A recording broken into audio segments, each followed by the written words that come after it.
네, 지금부터는 김영수 기자와 함께 스튜디오에서 출연 이어가도록 하겠습니다. 어서 오시죠. 네. 자, 방금 전에 속보가 전해졌습니다. 자, 다시 한번 이 속보를 좀 정리를 해드리겠는데요. 자, 속보가 잠시만요. 네. 네, 서울중앙지법에서 이제 윤석열 전 대통령에 대한 구속영장이 발부가 됐습니다. 자, 이렇게 되면서 윤석열 전 대통령 석방 124일 만에 재구속이 된 상황인 거고, 내란 특검 입장에서는 수사 착수 22일 만에 윤 전 대통령의 신병을 확보하게 된 겁니다. 자, 지금 이 상황 한번 좀 정리를 해주실 수 있을까요? 네, 윤석열 전 대통령에 대한 구속영장이 발부됐다는 소식이 조금 전에 언론에 공지가 됐습니다. 발부 사유가 굉장히 짧게 공지가 됐는데 증거를 인멸할 우려가 있다는 것입니다. 증거 인멸 우려로 구속영장을 발부했고요. 심사가 시작된 게 어제 오후 2시 20분쯤이니까요. 한 심사 시간까지, 그리고 재판부가 이 영장 발부 여부를 검토하는 시간까지 다 해서 12시간 정도 걸렸다라고 보면 되고요. 아까 변호사님께서도 설명을 해주셨지만 지난 1월에 구속영장이 발부됐을 때는 새벽 3시에 발부가 됐었거든요. 그런데 이번에는 조금 빨랐다라고 볼 수 있습니다. 예.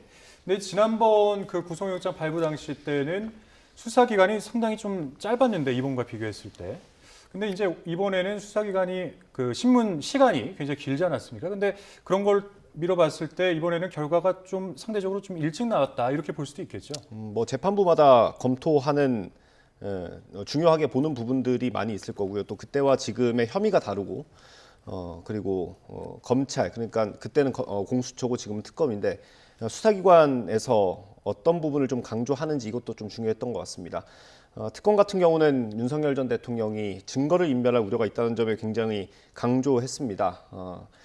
실내로 들었던 게 강의구 전 대통령실 부속실장이 검찰 수사 때와 특검 수사 때 좀 진술이 달라지고 있다. 그 이후로 윤 전 대통령 측의 최명성 변호사가 입회했을 때 진술이 좀 달라졌다라는 점을 근거로 들었거든요. 김성훈 전 경호처 처장 같은 경우도 관련 변호인이 있을 때와 없을 때 진술이 달랐다. 그러니까 윤 전 대통령이 자신이 지휘하고 있던 사람들의 진술을 변호인을 통해서 좀 회유하고 있는 것 아니냐라는 주장을 했던 것인데, 재판부에서 이 부분을 좀 받아들인 것 같고요. 그리고 기본적으로는 일단 혐의가 소명이 됐다라고 판단한 것 같습니다. 특수공무집행 방해 혐의, 그리고 국무위원들의 권한을 행사하는 걸, 국무위원들이 권한 행사하는 걸 침해한 혐의, 그리고 허위 공문서 작성 혐의까지 좀 특검이 수사한 내용이 재판부를 설득하는 데 좀 주요했다라고 볼 수 있습니다. 네, 말씀하신 것처럼 새벽 2시 15분쯤 남세진 서울중앙지법 영장전담 부장판사가 증거인멸의 염려를 가장 말을 했거든요. 구속영장 발부에 대해서. 그렇다면 이제 윤석열 전 대통령은 어떤 절차를 받게 되면서 구속이 됐는지 한번 말씀해 주시죠. 구인 피의자 대기실에서 지금 대기 중이라고 제가 앞선 시간에 말씀드렸잖아요. 이제 그때는 구속된 상태가 아니기 때문에 사복, 그러니까 본인이 입고 있던 옷을 입고 그대로 대기를 하는데, 지금은 아마 이 관련 절차가 진행될 걸로 보입니다. 수용복을 입어야 되고요. 신체 검사, 뭐 지문 채취, 그리고 이 피의자들이 하게 되는 머그샷 촬영까지 하게 될 것 같습니다. 그리고 아마 수용 번호까지 나올 겁니다. 윤석열 전 대통령이 구속이 됐기 때문에 수용 번호까지 받고 이제 입소 절차를 받게 될 것 같습니다. 예, 이제 구속된 상태에서 수사를 받게 되는 건데, 지금 이렇게 되면은 어떤 그 변호인의 조력이나 접견 자체가 좀 금지되는 그런 상황일까요? 변호인 접견은 그대로 받을 수 있습니다. 이전에 그 공수처 수사 단계에서 체포된 이후 이제 구속이 됐을 때도 변호인들의 조력은 계속 받았고요. 변호인 재판 중이고 수사받는 피의자, 피고인들이 변호인의 조력을 받는 건 당연합니다. 그거는 보장된 것이기 때문에 그거에 대한 제한은 없을 거고요. 다만 수사기관에서 특정인들에 대한 어떤 면회 같은 걸 좀 제한을 할 수는 있습니다. 공수처 단계에서도 그런 일이 있었던 적이 있고요. 특정 인물에 대해서 좀 제한할 수가 있는 그렇습니다. 뭐 증거인멸 우려나 이런 것들이 있을 수 있으니까요. 네. 그렇군요. 네, 그렇다면 이제 특검 수사에는 조금 더 탄력이 붙을 걸로 보십니까? 그렇게 봐야 할 것 같습니다. 뭐 여러 차례 설명드렸지만 내란 특검 같은 경우는 준비 기간이 20일이 보장돼 있는데 그거를 절반도 쓰지 않고 수사를 개시했고 즉시 김용현 전 장관에 대한 구속영장 발부를 요청했죠. 추가 기소를 하면서 추가 구속영장 발부까지 받아냈고 그 이후에 윤석열 전 대통령에 대한 체포영장을 또 청구했었고요. 뭐 기각이 되긴 했지만 수사의 속도를 내는데 그리고 윤석열 전 대통령을 특검 조사를 받으러 오게 하는데 좋은 영향을 미쳤다라는 평가가 많이 있었죠. 그리고 두 차례 소환 조사를 했고 그 사이에 뭐 신경전도 굉장히 많이 있었죠. 소환 조사 날짜를 정하는 것부터 시간까지 뭐 하나하나 다 신경전이 있었는데 결국 윤석열 전 대통령 구속영장을 청구해서 뭐 지금 수사 초기 아니겠습니까? 뭐 다른 특검과 비교하는 게 조금 어려울 수 있겠습니다만 다루는 사건 자체가 다르니까요. 그런데 어쨌든 3대 특검 가운데는 가장 먼저 성과를 내고 있다라고 평가할 수 있을 것 같습니다. 네, 이번 구속영장에 외환 혐의는 담기지 않았는데 앞으로 외환 혐의 수사에도 조금 속도가 붙을까요? 일단 그렇게 봐야 할 것 같습니다. 노상원 전 사령관이 최근에 추가 구속영장이 발부됐죠. 노상원 전 사령관 같은 경우는 자신의 수첩이 공개가 수사기관에 이제 압수수색이 되면서 거기에 적혀 있는 내용들이 많이 논란이 됐었는데 그걸 토대로 아마 특검 측은 외환 혐의를 입증하는데 좀 주력할 걸로 보입니다. 내란 특검이 규모가 굉장히 큰데 이 소환 조사 받는 인물들은 그렇게 또 많지는 않잖아요. 그런데 특검에서 설명하기로는 공개되는 것 말고 많은 사람들을 조사하고 있다고 했고 거기에 외환 관련 혐의에 대한 수사도 포함이 돼 있습니다. 그렇기 때문에 지금까지 확보된 자료 그리고 앞으로 윤석열 전 대통령에 대한 조사를 통해서 외환 혐의를 입증하는 데 좀 주력할 걸로 예상됩니다. 예. 자, 지금 세 개 특검 중에 이제 대부분의 혐의가 또 윤석열 전 대통령을 가리키고 있는 만큼 모든 특검 조사에 좀 탄력이 붙지 않을까 싶은데, 그러니까 이렇게 되면은 구속 상태에서 수사를 받게 되면 다른 특검에서 윤 전 대통령의 진술이 필요한 경우, 이런 경우는 어떻게 되는 걸까요? 소환 통보를 해야겠죠. 그 기억하시겠지만 윤석열 전 대통령이 공수처에 체포된 이후 공수처 청사에서 조사가 시도가 됐었지만 대부분 묵비권을 행사했고요. 이후에는 그 구치소에서 나오질 않았습니다. 소환 통보에 응하지 않았죠. 예. 그리고 공수처가 구치소에 가서 조사하는 것도 시도를 했는데 그것도 거부했고요. 이번에는 어떻게 될지는 지켜봐야겠습니다만 수사기관 그러니까 특검 다른 특검에서 소환을 통보했을 때 변호인단에서 어떻게 대응할지는 좀 지켜봐야 할 것 같습니다. 예. 자, 윤 전 대통령이 어제 영장실질 심사에서 특검의 구속영장 청구가 이 자체가 굉장히 무리하다. 이렇게 이제 비판을 했고 객관적 증거도 없고 뭐 법리적으로도 죄가 안 된다 이런 주장을 폈는데 지금 이제 재구속이 됐단 말이죠. 그러니까 법원에서는 영장 자체를 발부를 한 것인데 그러면 이렇게 윤 전 대통령 측의 주장이 뭐 하나도 받아들여지지 않았다 이렇게 보면 될까요? 재판부가 어떻게 판단했는지는 지켜봐야 할 것 같고요. 이 구속영장이 발부된다고 해서 그 범죄 혐의가 모두 다 인정이 된다라는 뜻은 아닙니다. 수사기관이 필요에 따라 구속수사가 필요하다고 생각하면 구속영장을 청구하는 것이고요. 법원도 구속수사가 좀 필요하겠다라고 판단하면 구속영장을 발부하는 거니까요. 예. 윤석열 전 대통령에 대한 혐의가 뭐 여러 가지가 있죠. 특수공무집행방해 혐의, 그리고 허위공문서 작성, 직권남용 권리행사 방해 혐의 뭐 여러 가지가 있는데 이게 다 죄가 있다라고 판단하기는 아직까지 이릅니다. 예. 앞으로 수사 결과를 좀 지켜봐야 되는 거죠. 네, 이렇게 구속영장이 발부가 됐는데 윤 전 대통령 측이 그대로 수용할지도 조금 궁금합니다. 네, 1차 구속영장 발부 때 그러니까 지난 1월에 구속이 됐을 때 구속 취소를 청구했고 윤석열 전 대통령은 구속 취소 청구가 인용이 되면서 풀려났었죠. 그 전에 체포가 됐을 때는 체포적 부심을 청구했었고요. 그건 물론 기각이 됐었습니다. 구속적 부심 같은 걸 이번에 또 청구할 수 있을 것 같습니다. 그건 이제 아마 변호인단에서 논의를 해서 결정할 것 같은데 윤 전 대통령 같은 경우는 이런 수사 그리고 재판 절차에 대해서 계속해서 문제 제기를 하고 있고요. 이번에도 아마 비슷한 절차를 밟을 가능성은 높아 보입니다. 예, 그러니까 그 당시 때 체포적 부심에 대한 내용을 잠깐 상기를 해보면은 뭔가 절차상 이게 이제 옳지 않다 이런 취지로서 윤 전 대통령 변호인 측에서는 청구를 한 것인데, 그러니까 이제 구속적 부심 자체도 이게 법률상 옳지 않다 이런 어떤 절차상 하자가 있어야 되는 건 아닙니까? 예, 뭐 그것도 판단하는 여러 가지 근거가 있을 텐데 구속적 부심 같은 경우도 법적인 하자가 있다라고 주장을 하고 그게 법원에서 받아들여져야 하는 겁니다. 그러니까 구속적 부심을 청구하게 되면 법원의 판단을 다시 한번 받게 되는 거죠. 이 윤석열 전 대통령 입장에서는 이대로 구속 상태로 계속해서 수사를 받고 재판을 받는 게 부담일 수 있기 때문에 한 번 더 법원의 판단을 받아보겠다라는 선택을 할 가능성이 높습니다.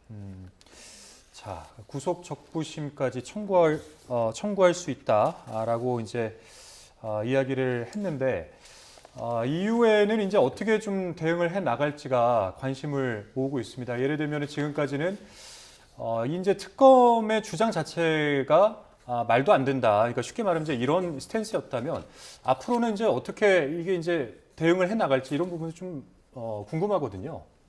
윤석열 전 대통령 측에서는 지금 특검이 수사하고 있는 부분에 대해서 모두 혐의를 부인하고 있습니다. 뭐 객관적인 사실과 증거가 모두 다르다라고 주장을 하고 있기 때문에 앞으로 수사 과정에서도 그런 것들을 반복할 가능성이 크고요. 그리고 외환 혐의에 대해서도 마찬가지일 것 같습니다. 물론 특검이 노상원 전 사령관을 수사하는 과정에서 결정적인 근거 그리고 윤석열 전 대통령과의 어떤 연결고리를 찾아낸다면 윤석열 전 대통령 측 논리와는 별개로 법원에서 받아들여질 수 있고요.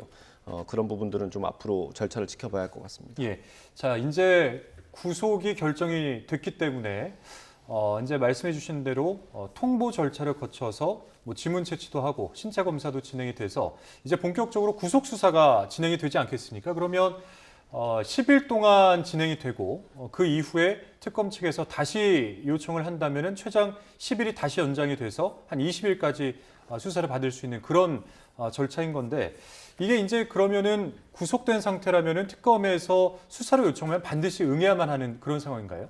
앞서 말씀드린 것처럼 공수처 단계에서 구속 그리고 체포 구속이 됐을 때도 수사에 응하지 않았었죠. 물론 그건 윤석열 전 대통령 측의 선택이지만 향후 어떤 법원의 판단을 받게 되는데 좋지 않은 영향을 미칠 수가 있겠죠. 그건 아마 윤석열 전 대통령 측에서 어떤 전략을 가져올지는 좀 봐야 할 것 같습니다. 네, 지금 다시 한번 좀 정리를 해드리겠습니다. 자, 윤 전 대통령 중앙지법에서의 영장 발부로 인해서 현재 서울구치소에 지금 대기하고 있는 상황에서 발부가 되면서 다시 재구속이 됐고 그에 따른 내용들을 지금 김영수 기자와 정리를 하고 있습니다. 지금부터는 다시 스튜디오에서 김영수 기자와 출연 이어가겠습니다. 네, 자, 김영수 기자, 윤 전 대통령이 재구속이 됐는데 이 과정에 대해서 다시 한번 좀 정리를 해주실까요? 네, 어제 오후 2시 20분쯤부터 영장 실질 심사가 있었고요. 앞서 권준수 기자가 짚어준 대로 휴정을 포함해서 6시간 40분 정도 심사가 진행됐습니다. 영장 심사를 하는 중간에 식사를 위해서 이렇게 1시간 정도 휴정하는 것도 참 보기 드문 광경이기는 합니다. 1시간 휴정했다가 8시쯤 재개를 했고요. 9시 조금 넘어서 끝났습니다. 말씀드린 것처럼 영장 심사를 위해 윤석열 전 대통령이 법안을 오갈 때 취재진들과 마주했는데 아무런 답변을 하지 않았습니다. 네, 결국 윤석열 전 대통령의 구속영장이 발부가 됐는데 어떤 혐의점이 가장 주목받았을 걸로 보십니까? 윤석열 전 대통령 구속영장 청구서가 66쪽이라고 많이 공개가 됐죠. 여기에는 국무회의 때, 계엄 전 국무회의 때 일부 국무위원들만 불러서 현장에 오지 않은 국무위원들의 권리 행사를 방해한 혐의가 있고요. 그리고 계엄 선포문을 사후에 만들었다가 그걸 다시 폐기한 혐의, 이게 허위 공문서 작성 혐의가 되겠습니다. 그리고 체포영장 집행 당시에 그걸 막으라고 지시하고 또 비어퍼 서버 기록을 삭제하라고 지시한 혐의까지 이 구속영장 청구서에 포함이 됐습니다. 특검은 이 구속영장 청구서에 윤석열 전 대통령이 증거를 인멸할 우려가 있다는 점을 강조했습니다. 증거인멸이라고 하면 어떤 범행 도구를 숨기거나 버리거나 뭐 증거가 될 만한 서류들을 파쇄하거나 이런 것들을 좀 생각해 볼 수 있는데 관계된 참고인들의 진술을 회유하는 것도 여기에 포함이 될 수 있습니다. 예. 특검 같은 경우는 실제로 강의구 전 대통령실 부속실장이 검찰 조사 때와 특검 조사 때 진술이 바뀐 점, 그리고 김성훈 전 경호처 차장이 경찰 수사 때 그리고 특검 수사 때 진술이 바뀐 점을 예로 들었습니다. 예. 윤 전 대통령 측에서도 뭐 굉장히 이제 잘 준비를 해서 대응을 한 것으로 전해졌는데 그 논리 중에 하나가 이제 형사소송법 208조 아니겠습니까? 네. 이 내용이 뭐냐면은 이제 구속됐다가 석방된 사람은 다른 중요한 증거를 발견하지 못하는 경우를 제외하고는 동일한 범죄 사실에 대해서 재차 구속하지 못한다. 이게 이제 형소법 208조의 내용인데 그럼에도 영장이 발부가 됐다라는 것은 그러니까 다른 중요한 증거가 인정이 됐다. 뭐 이렇게 받아들이면 될까요? 어떻게 생각하면 될까요? 윤석열 전 대통령 측 대응 논리 가운데 이게 핵심이었던 것 같습니다. 다른 부분들은 다 이제 사실관계를 다투는 것이고요. 이것은 법적으로 왜 구속되면 안 되는지를 강조한 걸로 볼 수 있습니다. 말씀하신 것처럼 어떤 A라는 범죄에서 구속됐다가 석방이 되면 또다시 이걸로 구속이 될 수 같은 걸로, 없다라는 예. 건데 예. 지금 체포 방해 그리고 국무회의가 있을 때 직권을 남용해서 권리를 행사를 방해한 혐의 그리고 사후 계엄 선포문을 만들어서 허위 공문서를 작성한 혐의 그리고 또 그걸 폐기한 혐의 이런 것들은 윤 전 대통령 측에서 봤을 때는 내란 이미 재판을 받고 있는 내란 혐의에 다 포함된다라는 주장입니다. 그러니까 우리 이미 내란으로 구속이 됐었고 재판까지 받고 있기 때문에 그 관련 범죄로 또 구속이 되는 거는 예. 부당하다라는 주장을 했던 겁니다. 예. 자, 잠시 이 내용은 잠시 뒤에 이어가는 것으로 하고, 자, 김영수 기자 계속 이야기 나눠볼 텐데, 지금 이제 앞으로 영장이 발부됐고, 특검에서는 어떤 수사에 좀 탄력을 받을 것이다 이렇게 예측하고 있는데 이후 어떤 수사 상황에 대해서 한번 좀 전망을 한번 해주시죠. 네. 내란 특검 같은 경우는 말씀드린 것처럼 수사 속도가 굉장히 빠른 편에 속합니다. 수사 준비 기간을 다 쓰지 않고 수사를 개시했고 구속기한이 만료돼서 풀려날 수 있는 주요 피고인들에 대한 추가 기소를 했고 또 영장 발부까지 요청해서 일부 받아내기도 했습니다.